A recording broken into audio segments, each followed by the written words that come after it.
Assalamualaikum warahmatullahi wabarakatuh. Jumpa lagi dengan aku di sini, Tika, di cerita kita di kamar Tika. Apa kabar semuanya? Semoga semua dalam keadaan baik-baik aja dan dalam lindungan Allah Subhanahu wa taala ya. Alhamdulillah aku juga di sini baik-baik aja meskipun kemarin sempat seminggu sakit infeksi virus terus recovery seminggu, tapi sekarang alhamdulillah udah sehat dan tinggal serak-seraknya aja. Oh ya, makasih udah klik video ini dan sekarang kita akan masuki cerita kita di kamar Tika part 11. Cerita ini aku ambil dari suatu aplikasi bernama Quora dan sudah atas persetujuan dari penulisnya yang bernama Bapak Yosep. Beliau seorang supir bus malam dan supir truk angkutan sayur mayur dari tahun 1999 hingga saat ini. Ini pengalaman nyata dan paling menyeramkan yang dialami oleh Bapak Yosep Sableng. Kejadiannya sudah lama sekali, tapi Bapak Yosep tidak akan pernah bisa melupakan kejadiannya sampai sekarang. Jadi ceritanya pukul 1:30 dini hari Pak Yosep baru saja pulang ngangkut getah pinus. Dan mobil yang digunakan adalah mobil bak terbuka atau pick up kepunyaan bosnya. Ketika di perjalanan, tiba-tiba Pak Yosep dijegat oleh 3 orang. Awalnya Pak Yosep berpikir mereka itu orang jahat atau mau begal. Namun ternyata salah. Mereka adalah orang yang meminta pertolongan. Dan salah satu dari mereka berteriak, "Mang, hampura, tulungan!" Dan Pak Yosep pun menghentikan kendaraannya. Terus bapak-bapaknya bilang kan, "Mang, abdi sanesnya jahat, tulungan pangjajabkeun istri abdi ka rumah sakit mana bae nu cepet. Istri abdi bade ngelahirkeun saur bidan kedah dicandak ka rumah sakit sebab tos ngagetih kadeh secepatnya ka rumah sakit. Abdi tos piang-piang miliaran mobil geuning teu aya pisan. Tong tanyakeun ongkos sabaraha barhana buru geura Mang gotong ka mobil Mamang." Jadi artinya tuh, "Mang, saya tuh gak berniat jahat, tolong anterin istri saya ke rumah sakit yang bisa cepat. Soalnya istri saya mau melahirkan, kata bidan harus segera dibawa ke rumah sakit karena pendarahannya banyak banget. Saya udah pusing muter-muter cari mobil tapi nggak dapat sama sekali. Tolong Mang jangan tanyain ongkos berapa-berapa, cepetan Mang, berapapun saya bayar." FYI, yang naik mobilnya Pak Yosep itu adalah bapak tadi, terus istrinya beserta mertuanya. Singkat cerita, Pak Yosep sudah membawa istri bapak tersebut di bak mobil belakang dengan kondisi yang sangat lemah dan banyak darah. Pak Yosep memasuki jalan raya dan ia sangat ngebut tuh nyetirnya dengan tujuan RSPMI Bogor. Namun ketika di Ciawi, Pak Yosep diminta untuk berhenti. Nah, dari belakang tuh diketok-ketok tuh sama bapak tadi. Tok-tok-tok-tok. "Mang, eureun Mang," kata Pak Yosep. "Kunaon Mang?" kata bapaknya tadi. "Eureun Mang." Akhirnya Pak Yosep menepikan kendaraannya, terus bapak itu di belakang sambil menangis. "Ayeuna mah urang uih deui bae orokna tos lahir ngan ibuna teu ketulungan ngantunkeun manten da ngagetin parah teu kadeh dilanjutkeun ke rumah sakit," kata bapak tadi gitu.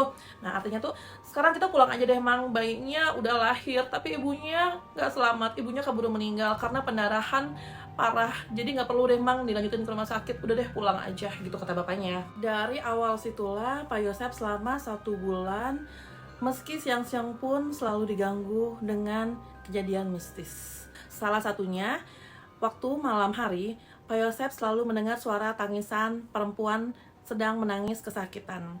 Lalu kalau lagi sholat malam, Pak Yosep merasa ada sosok wanita berada di sampingnya. Kemudian pada suatu hari ketika Pak Yosep sedang mengendarai mobilnya, Pak Yosep hampir saja masuk ke jurang karena ia ketakutan ada sosok wanita duduk di sampingnya ketika ia sedang mengendarai mobil. Wajahnya pucat, matanya putih, dan menggunakan kerudung seperti kain kafan, dan sambil menangis merintih kesakitan. Dan yang membuat Pak Yosep semakin takut adalah tiap tidur ia selalu dimimpiin oleh sosok perempuan yang memohon-mohon agar Pak Yosep menjaga anak yang dilahirkan.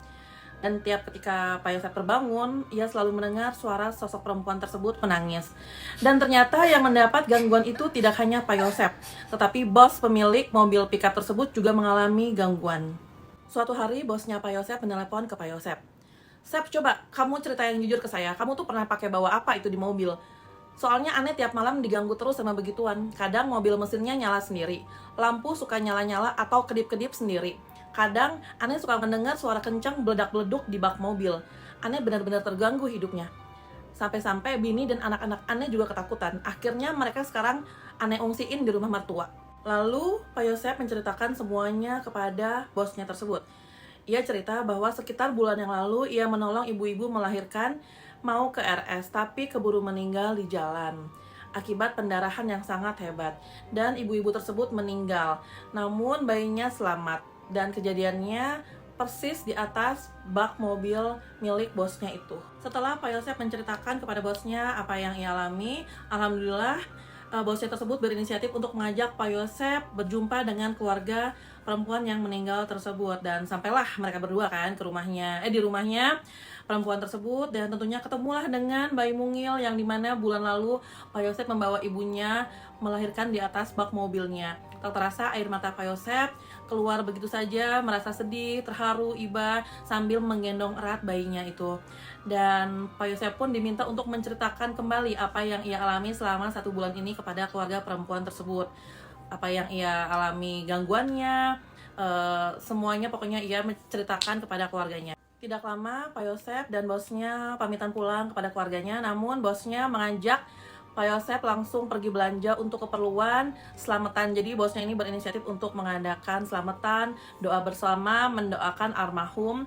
Kemudian juga bosnya memanggil Pak Ustadz, Pak Kiai untuk memimpin doa selamatannya. Karena kejadian yang dialami Pak Yosep, pihak keluarga pun akhirnya juga sepakat untuk menyerahkan bayinya kepada Pak Yosep. Kemudian tidak lupa Pak Yosep pun menyempatkan diri untuk berziarah ke makam almarhum sambil menggendong bayi almarhum. Dan di depan makam almarhum, Pak Yosep berjanji akan menjaga, akan merawat, memberi kasih sayang dengan tulus untuk bayinya. Kata Pak Yosep nih ya, pergilah dengan husnul khotimah, jangan khawatirkan akan anakmu, meski banyak jin jahat memfitnah ragamu. Semoga Allah Subhanahu wa Ta'ala menempatkanmu di tempat yang paling indah. Tidak terasa jarum jam terus berputar, hari berganti hari, hari berganti minggu, minggu berganti bulan, bulan berganti tahun. Bayi mungil yang aku gendong kini telah besar menjadi anak yang cantik. Terima kasih sayang, kamu menjadikanku sebagai ayah sekaligus ibumu. Sama seperti apa yang diharapkan ibumu. Wajahmu sangat mirip sekali dengan almarhum ibumu.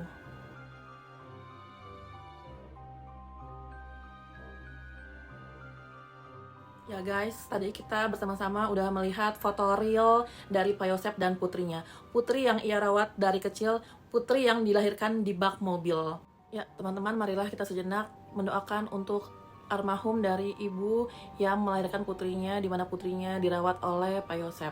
Semoga ibunya di alam baka sana tenang, dijauhkan dari segala sisa kubur, dilapangkan kuburnya, diberikan cahaya kubur, diterima segala amal ibadahnya, dan juga husnul khotimah. Amin amin ya robbal alamin. Untuk Pak Yosep dan putrinya semoga sehat selalu dan dalam lindungan Allah Subhanahu wa Ta'ala.